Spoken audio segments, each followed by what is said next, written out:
जेव्हा तुम्ही बोलता की ह्यांची सभा शेवटची कधी होणार आहे काय माहिती, ज्या माणसाला शरद पवार कधी जातात ह्यांची चिंता पडली आहे त्याच्या कार्यकर्त्यांनी तसंच वागावं ना. शरद पवारांचं नाव वापरू नका आमचं म्हणणं होतं, सुप्रीम कोर्टाने ऐकलं. काल देखील अजितदादा म्हणतात की घडीनेच काम केलं सर, बारामतीमध्ये घडीनेच काम केलं, लक्षात ठेवा. नाही मग शरद पवारांनी काहीच केलं नाही ना. शरद पवार काहीच करू शकले नाही. सगळं केलं ते त्यांनीच केलं. शरद पवार काय कुठे काय करू शकले? ऍग्रिकल्चर मिनिस्टर असताना 72,000 कोटीची कर्ज माफ झाली, थोडी शरद पवारांनी केली, यांनीच केली. 78 साली बारामतीमध्ये MIDC आणली, तेव्हा चड्डीत फिरत होते, तेव्हा ह्यांनीच आणली ती MIDC. डायनामिक्स असे वेगवेगळे इंटरनॅशनल ब्रँड, फेरोरशर, या ब्रँड कोणी आणल्या? इथे एवढा CSR फंड जातो, कोणामुळे जातो? सगळं ह्यांच्यामुळेच. हे आहेत म्हणून बारामती आहेत. तो मारुतीने ते असं बोटावर उचललेलं ना, तो काय कुठला तरी पर्वत, तसं यांनी बारामती बोटावर ठेवलंय. त्याच्यामुळे काय सगळं ते जे काय केलं ते त्यांनीच केलं. शरद पवार काय, त्यांची उंची काय काय? अजित पवार हे मुख्यमंत्री आहे, त्याला सोडवण्यासाठी अजित पवारांनी स्वतःच्याच पायावर पुराण करून दिली. असं आहे की माझं म्हणणं असं आहे की अजित पवार हा भोळा माणूस आहे. बोलून गेला की मुक्कातल्या आरोपीला मी सोडवलं, पण मुक्कातला आरोपी सुटू शकतो हे माझ्यासाठी आश्चर्य. म्हणजे हे पोलिसांवर उठवलेलं बोट आहे. मकोका लावताना मोठी फाईल तयार होते, त्याला खूप मान्यता घ्याव्या लागतात, तेव्हा कुठे मकोकाची फाईल तयार होते. आणि ते स्वतः सांगतात मी सोडवलं त्याला. म्हणजे क्रिमिनलायझेशन ऑफ पॉलिटिक्स, राजकारणाचं गुन्हेगारीकरण याच्यात येतच ना ते सगळं. आणि एवढा भोळा, म्हणजे तो भोळा आहे म्हणूनच तो एवढा बोलून गेला पटकन. हे अजितदादांची कबुली हे त्यांच्या स्वभावाचं दर्शन आहे, आणि त्या दर्शनामुळेच ते म्हणजे त्या स्वभावामुळेच ते फसले. खरं त्यांना बोलायचं असतं वेगळं आणि बोलतात वेगळं. मला नाही वाटत की त्यांच्या मनात होतं की शरद पवार कधी मरणार ते सांगा. बोलून गेले, तर अर्थ हाच निघाला. आणि त्यांचे अनुयायी उगाच कारण नसताना माझ्या मागे लागतात. माझ्या मागे लागायला मला वेळ नाही तुम्हाला उत्तर द्यायला. असे हवा येऊ दे सांगितलेलं मी त्यांना पहिलं द्यायचं आहे ना, हवा येऊ दे. आता त्यांनी त्याच्यात सांगितलं 25,000 इन्कम टॅक्स माफ झाला. 25,000 इन्कम टॅक्स माफ होतो. महाराष्ट्राच्या नाही देशाच्या दृष्टीने मोठी गोष्ट आहे. 25,000 कोटीचा इन्कम टॅक्स माफ होतो. कोणालाही म्हणजे सर्वसामान्य माणसालाही आश्चर्य वाटेल. आम्हाला एक काहीतरी चुकवलं की लगेच इन्कम टॅक्सची नोटीस येते. हजर व्हा, उत्तर द्या, CA ला पाठवा. यांचं बरं आहे, 25,000 टॅक्स माफ केला. आता बोळा माणूस आहे, बोलून गेला, 25,000 टॅक्स माफ झाला. पण महाराष्ट्राला माहिती मिळाली की कसा तत्परतेने हे कारभार करतात, किती कर्तव्यनिष्ठ खासदार आहेत आपल्या सत्ताधारी पक्ष आहे. आणि उगाच उल्हासनगरला येऊन ठाण्यात गुन्हेगारी वाढली आहे. ठाण्यात मला नाही वाटत मुख्यमंत्र्यांनी कुठला मकोकाचा आरोपी सोडलाय. ठीक आहे, मुख्यमंत्र्यांचं आमचं वैचारिक वैर आहे, पण मुख्यमंत्री असे कधी वागताना बोलताना मला नाही दिसले की माझा 25,000 कोटी रुपयाचा टॅक्स माफ झालाय, माझं हे झालंय, माझं ते झालंय. आणि तो पण एकदम हसत हसत आता परत मला करायला लावून काय, अरे गोल्ड मेडल मिळवलं की काय. इलेक्ट्रॉन बॉन्ड कंपनी अनेक आरोप तुम्ही ट्विटरच्या माध्यमातून केले. असं आहे की अनेक गोष्टी उघड होतात. त्याच्यात एक मोठी गोष्ट आहे म्हणजे मेगा इन्फ्रास्ट्रक्चर काय इंजिनिअरिंग नावाची कंपनी आहे. ती आहे तेलंगणा बेस्ड. ते गेले अनेक वर्ष महाराष्ट्रात कॉन्ट्रॅक्ट घेत आहेत. त्यांचं एक समृद्धीला कॉन्ट्रॅक्ट होतं, आणि एक कॉन्ट्रॅक्ट जे माझ्या लक्षात आलंय ते म्हणजे हा बोरिवलीचा हायवे. तो आहे 14,400 कोटीचा, 12 किलोमीटरचा आहे. 14,400 कोटीचा 12 किलोमीटरचा बोगदा. नंतर समृद्धी महामार्गावरती त्यांनी एक ब्रिज बांधला होता, 36 कोटी रुपयांचा खर्च केला, पूल कोसळला.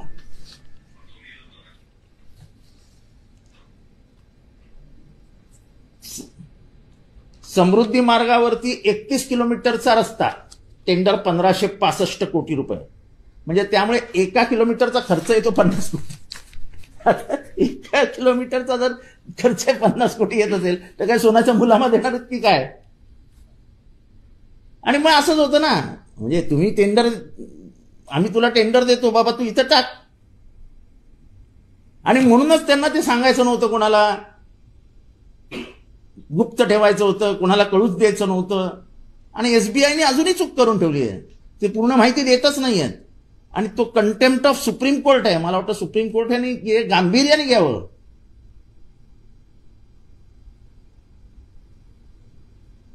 असं तुम्ही सुप्रीम कोर्टाने सांगूनही ऐकणार नसाल तर देशात मग कुठलं न्यायालय आहे? ते सर्वोच्च न्यायालय, ज्यांच्याकडनं आशा असते, त्यांनी सांगून जर हे लपवणार असतील तर या देशाचं दुर्दैव आहे. म्हणजे मी तुम्हाला आत्ताच दाखवलं, या मेगा इंजिनिअरिंग तर म्हणजे त्यांनी तर हजारो कोटी रुपयाची कॉन्ट्रॅक्ट मिळवली आहेत. कोण वेडा माणूस नाही 1000 कोटी रुपये डायरेक्ट टाकायला इलेक्टोरल बॉन्डमध्ये. एक तर कंपनी आहे, 300 कोटी रुपयाची कंपनी आहे, त्यांनी दिले 511 कोटी काहीतरी. म्हणजे आकडे पण एकदम चक्रवणार आहेत. आमचे हे आपल्या हायवेवरती ते काम करतात ते कोण, म्हैसकर साहेब, IRB, त्यांचे पण असे काहीतरी 200-400 कोटी रुपये आहेत. हे काहीतरी कोटी आहेत, किती पण 2014 साली दिलेत त्यांनी. माहिती द्यायला वेळ लागतोय, माहिती द्यायला वेळ लागूच शकत नाही. असं आहे की सुप्रीम कोर्टाने सांगितलं की एक तर सगळं आजकाल टाक टाक टाक समोर येतं, त्यावेळी लागतो. बँकेकडे सगळं आहे, कोणी विकत घेतले बॉन्ड हे बँकेकडे, कोणाला गेले बॉन्ड हे बँकेकडे, बस तेवढंच सांगायचं, अजून काय सांगायचं. मी घेतले आणि तुला दिले ही माहिती तर बँकेकडे असेल. मी बॉन्ड घेतले, मी बॉन्ड घेताना माझं नाव तर बँकेला माहिती आहे, ते गुप्त ठेवायला सांगितलेलं. आणि हे पैसे कोणी एनकॅश केले हे पण बँकेला माहिती आहे. मग हे लपवाछपीचे उद्योग कशाला? आणि एकाच बँकेत आहेत, state bank of India Mumbai branch. म्हणजे स्टेट बँक ऑफ इंडिया असा रोल का खेळते? म्हणजे state bank of India he independent authority आहे, त्याचा आणि सरकारचा काय संबंध? रजत कुमार हे निवडणुकाचे माझ्या ऐकतेनंतर ते सत्य देखील झाले, याच मेगा कंपन्यांनी संबंध उघड असं तुम्ही आरोप केले. नाही, आता याच्यातनं खूप आरोप येतील बाहेर. म्हणजे तो जो पूल होता तो 3 महिने झाला आणि कोसळला. साधी इन्क्वायरी पण नाही झाली महाराष्ट्रात. 36 कोटी रुपयाचा पूल कोसळला. समृद्धीवरती किती ऍक्सिडेंट झाले, समृद्धीला किती क्रॅक पडले. 1565 कोटी रुपयाचा त्यांना एक पार्ट दिला होता. म्हणजे त्याचं कॅल्क्युलेशन केलं ते एका किलोमीटरला एक काहीतरी 50 कोटी रुपये पडतात. 50 कोटी एका किलोमीटरला, 60 कोटी रुपये एका किलोमीटरला. हे कळतच नाही. रस्ते काय रस्ते आहेत की खाली सोनं बिनं टाकून ठेवलंय.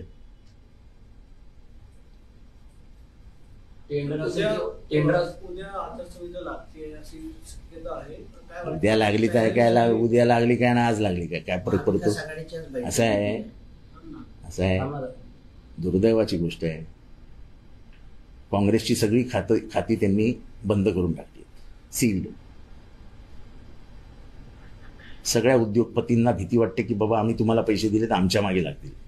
त्यामुळे एकही उद्योगपती येऊन पुढे कुठल्याही इतर पक्षाला मदत करत नाही. इलेक्टोरल बॉन्ड्स बघितले तर कळते की कोणाकडे किती पैसा आहे. आता फक्त ही लढाई होऊ शकते ती धनशक्ती विरुद्ध जनशक्ती. कारण का जनतेला हळूहळू कळतंय की काय चालू आहे. महागाईवर बोलत नाहीयेत, बेकारीवर बोलत नाहीयेत, वाढलेल्या भ्रष्टाचारावर बोलत नाहीयेत, देशाच्या बिघडलेल्या धर्मस्थिती जी आहे, धर्मद्वेष वाढतोय, त्याच्यावर बोलत नाहीयेत. मणिपूरसारख्या राज्यामध्ये महिलांना नग्न करून फिरवलं, त्याच्यावर बोलत नाहीयेत. त्यांना कशावर बोलायचं नाहीये. धर्म आणि जात ह्याच्यावरच फक्त त्यांना राजकारण करायचं. अच्छा, ह्याच्यावरच राजकारण करत गेले आणि जनता फसत गेली तर आपला राजकीय अंत आहे. विवेक जर आपण बाळगला नाही आणि विवेकाने वागलो नाही तर मला पुढचं राजकारण कठीण दिसतं. कामाचं टेंडर असले किंवा रेल्वेचं तिकीट असले त्याची भाषा गुजराती आहे असं समोर आलेलं आहे की हे आश्चर्य आहे की मुंबई महानगरपालिका मराठी, त्याची भाषा म्हणजे त्याची व्यवहाराची भाषा मराठी आहे आणि टेंडर गुजरातीत निघतं आणि तरी मराठी माणूस झोपलाय.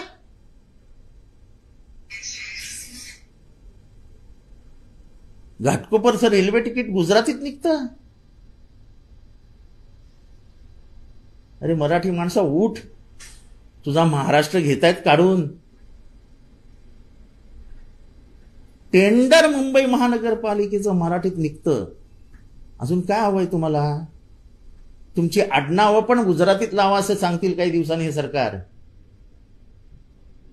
या सरकारने आतापर्यंत ऍक्शन घ्यायला हवी होती. मुंबई महानगरपालिकेच्या ज्याच्या हातात नाही टेंडर निघालंय त्याला घरी बसवायला हवा होता. हा 105 हुतात्म्यांचा अपमान आहे. मुंबई त्यांनी आम्हाला दिली आहे. आत्ताची जिवंत सत्ताधाऱ्यांपैकी एकानेही दिलेली नाही. 105 बळी गेलेत त्याच्यासाठी. मला वाटतं की ह्या विषयावरती सगळ्या पक्षांनी एकत्र यायला हवं आणि मुंबईत काहीतरी करायला हवं. असं हे चालणार नाही की मराठी भाषेवरचं अतिक्रमण. आपण किती वर्ष त्या मराठीचं गळा दाबला जाणार आहे. तिथे गेलं की कन्नड लोक मराठीचा गळा दाबतायत, इथे आलं तर गुजराती लोक मराठीचा गळा दाबतायत. आणि आम्ही शिवाजी महाराजांचं नाव घेणार राजकारण करताना, शौर्याचं नाव घेणार, संभाजी महाराजांचं नाव घेणार शौर्यासाठी.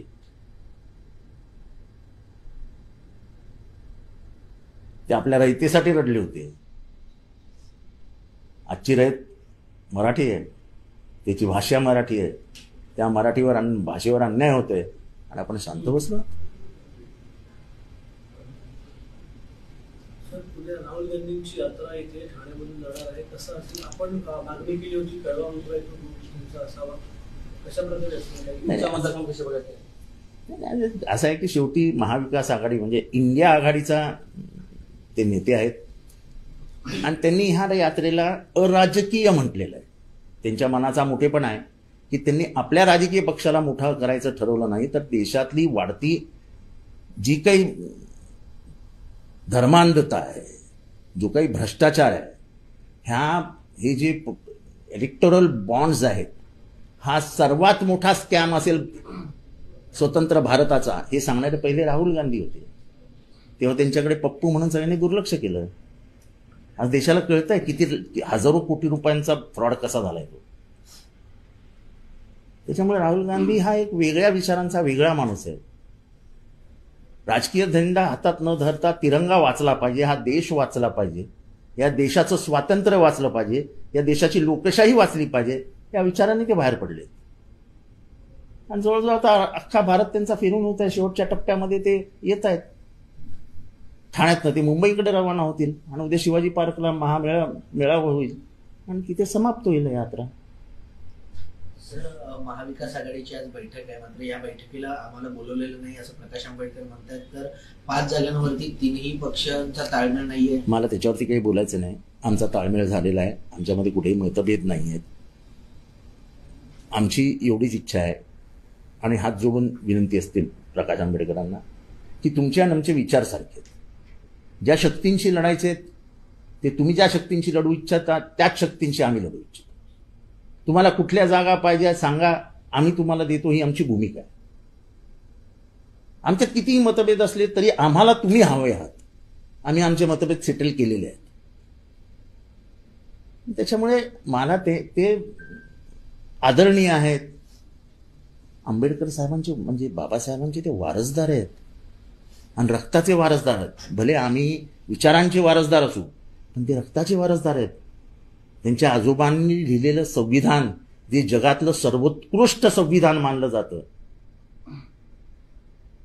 सगळ्या भाषांचा, सगळ्या प्रांतांचा, सगळ्या धर्मांचा अभ्यास केलेल्या एका म्हणजे असामान्य बुद्धिमत्तेच्या माणसाने लिहिलेलं ते संविधान आहे. हस्तलिखित संविधान आहे. बाबासाहेबांनी हाताने लिहिलेलं संविधान आहे. ते संविधान जात आहे असं दिसतंय. तर कसला आपण इगो बाळगायचा? या देशाला स्वातंत्र्य मिळालं पाहिजे असं म्हणून हजारो जण फासावर चढले. त्यांना स्वातंत्र्य दिसलंही नाही. आपण जेव्हा एक ध्येय मनाशी बाळगतो तेव्हा मी मागे राहतो, माझं ध्येय पुढे असतं. मला वाटतं आजही मी हात जोडून विनंती करेन आंबेडकर साहेबांना की साहेब तुम्ही सांगाल तसं, पण तुम्ही आम्हाला ढकलू नका बाहेर. एकदाच हातात हात घेऊया आणि महाराष्ट्रात आपण धर्मांध शक्तींना रोखू शकतो हे डॉक्टर बाबासाहेब आंबेडकरांना दाखवून देऊया. स्टेट बँक ऑफ इंडियानं इलेक्ट्रॉनिक बॉन्डचे नंबर जाहीर करणं अपेक्षित होते. त्यामुळे कोणती रक्कम कोणाकडे गेली हे कळणं अपेक्षित होतं. मात्र माहिती लपवली आहे. कसं बघता? कंटेम्प्ट ऑफ कोर्ट आहे. तो कंटेम्प्ट ऑफ कोर्ट आहे. ते का लपवतात हेच प्रश्न आहे ना. तुम्हाला एवढी गुप्तता का बाळगायची आहे? तुम्हाला का सांगायचं नाही लोकांना? हा प्रश्न निर्माण होणारच ना. सर काल लंके असतील, वसंत मोरे असतील, सर्वच जण आता पवारांना येऊन भेटत आहेत असं बघतात. वसंत मोरेंनी आज संजय राऊत यांची देखील भेट घेतली. लंके, राऊत हे सगळे मोठे विषय आहेत. मी त्याच्यामध्ये नाही आहे. त्यामुळे मी काय त्याच्यावर बोलणं योग्य. सर, महायुतीतल्या आमदारांना कुठेतरी भाजपकडून धडे मिळत आहेत का असा प्रश्न उपस्थित होतोय. राष्ट्रवादी अजितदादा गटाच्या एका आमदाराने नाव नका सांगू असं सांगून असं सांगितलेलं की पवारांवर आणि ठाकरेंवर आम्हाला टीका करायला सांगतात, मात्र आम्ही हे मान्य केलं. ठीक आहे, आता ते त्यांचं त्यांनी बघावं. मला काय, त्यांनी टीका जरी केली तरी काय माझी ना नाही, टीका नाही केली तरी माझी काय ना नाही. ज्या बापाने जन्म दिला, ज्या बापाने निवडून आणलं, ज्या बापाने हाताने चालून हाताला धरून चालायला शिकवलं, त्या बापाला खाली पाडायचं काम तुमचे नेते करतायत आणि तुम्ही त्यांच्याबरोबर आहात. तुम्हाला जनतेला उत्तरं द्यावी लागतील, आम्हाला नाही. इलेक्शन कमिशननी पण काल सांगितलं तुम्ही त्या चेहऱ्यावरती निवडून आलेले आहात. तुम्ही 2019 साली कोण म्हणतं? इलेक्शन कमिशन, निवडणूक आयोग म्हणतं की तुम्ही त्या चेहऱ्यावरती जिंकलेले आहात. जे निवडणूक आयोगाला समजतं हे आमदारांना समजत नाही. हे काय 1000 कोटी रुपये मिळतील गावासाठी, त्याच्यातले 10% असं गणित लावत गेले. ठाण्यासंदर्भात एक प्रश्न होता. ठाणे लोकसभा मतदारसंघामध्ये अजून एकतर महायुतीचा उमेदवार ठरत नाही, रस्सीगे सुरू. दुसरीकडे 3 जे महत्वाचे नेते आहेत ते एकमेकांवर आरोप करायला, म्हणजे गेल्या 2-3 दिवसामध्ये एकमेकांवर आरोप करायला, नरेश मस्के, आनंद बरंपे आणि दुसरे संजय केळकर यांनी थेट मुख्यमंत्र्यांवर निशाणा साधलाय की आम्हाला मुद्दाम बाजूला केलं जात आहे. काय वाटतं ठाणे लोकसभा मतदारसंघाचं काय होईल? तुझ्या घरात जर भांडण झालं तर बाजूच्यानी कशाला पडावं तुझ्या घरात येऊन? तुझ्या घरातलं भांडण तू मिटव. मग बाजूच्या कशाला भाष्य करावं तुझ्या घरात? तुझ्या नवरा बायकोचं भांडण झालं तर आम्हाला काय करायचं? तू मिटव, एवढंच मनातनं प्रार्थना करू. आमची प्रार्थना असेल की बाबा या नवरा बायकोचे भांडण मिटू दे. तसं त्यांचं वाईट व्हावं असं मी कधीच म्हणणार नाही. महाराष्ट्र मजा बघेल. पवार गटात जाण्याची इच्छुक आहे. हे बघा, माडा हे सगळे मोठ्या मोठ्या गोष्टी आहेत. त्याची उत्तरं तुम्ही पवार साहेब आणि जयंत पाटील साहेबांना विचारा. याची छोट्या छोट्या ज्या गोष्टी असतात त्याची माहिती मला विचारा, मी देत जाईल. या मोठ्या गोष्टी आहेत. मी राष्ट्रीय सरचिटणीस आहे, पण मला काही जबाबदाऱ्या दिल्या आहेत. जसं कोर्ट तू बघ, निवडणूक आयोग तू जात जा, अशी जी छोटी किंवा छोट्या छोट्या सभेंना तू जात जा, पत्रकारांशी तू बोलत जा, अशी छोटी कामं मला दिलेली आहेत. ती मी माने द्वारे पार पडतो. पवार साहेब म्हणाले की माझं नाव शरद पवार लक्षात ठेवा, त्याच्यानंतर निलेश लंके असतील किंवा तात्या असतील. नाही, असं आहे की अजित पवार जे खुल्या दिल्याने बोलले ना की मी मोक्कातला आरोपी सोडवला. अजित पवारांनी किती खुनातले किती आरोपी सोडवले ते आम्हाला माहिती आहेत ना. आणि पवार जेव्हा हे बोलतात, पवार साहेब, तेव्हा त्यांनाही माहिती असतं. त्यामुळे हे बंदमुट्टी लाग की खुल गई तो खाक की, ते स्वतः बोलले नसते तर आम्ही बोललो नसतो. मग उगाच त्यांच्या गटाने आमच्यावर टीका करायची. अरे तुमचा नेता बोलला ना आम्ही मोक्कातनं सोडवला, 25,000 इन्कम टॅक्स माफ करून घेतला. मी थोडी बोललो. मी आरोप केले असते तर तुम्ही माझ्यावर आरोप करा. नाही तर तुमच्या नेत्याने बोलल्यावर त्याच्या भोळ्या स्वभावाचं कौतुक केलं तरी तुम्हाला राग येतो यार. मिटकरी म्हणतात की ते भोळे बाबडे मात्र तुमच्यावर एक अपडेट आहे असं. ठीक आहे ना, मला त्यांनी म्हणली. मी माणसाचं राजकीय वय बघून स्टेटमेंट्स देत असतो. याचं राजकीय वय 3 वर्षही नाही. बालक अजून रांगणारा बालक आहे तो. काय तुम्ही बोलताय? 5,000 रुपयावरती स्वतःचं ज्ञान विकणारा माणूस. तो अजितदादांना आवडला, चांगलं पाठांतर करतो म्हणून. त्या 3 वर्षाच्या रांगणाऱ्या बालकावरती तुम्ही मला बोलायला सांगता. माझी किती वर्ष गेली? शरद पवारांनी सांगितलं ना दिवशी माझ्याबद्दल बोलताना की राष्ट्रीय पातळीवरनं तो काम करत आलेला माणूस आहे, किंवा त्याला काय बोलायचं याचं मार्गदर्शन कोणी करू नका, आणि तो जो बोलतो ते पक्षाची भूमिका असते. हे सरळ स्टेटमेंट दिलेलं आहे त्यांनी. त्यामुळे माझं राजकीय वय शरद पवारांनी सांगितलेलं आहे. अशा लोकांना कुठे उत्तरं देत बसता हो?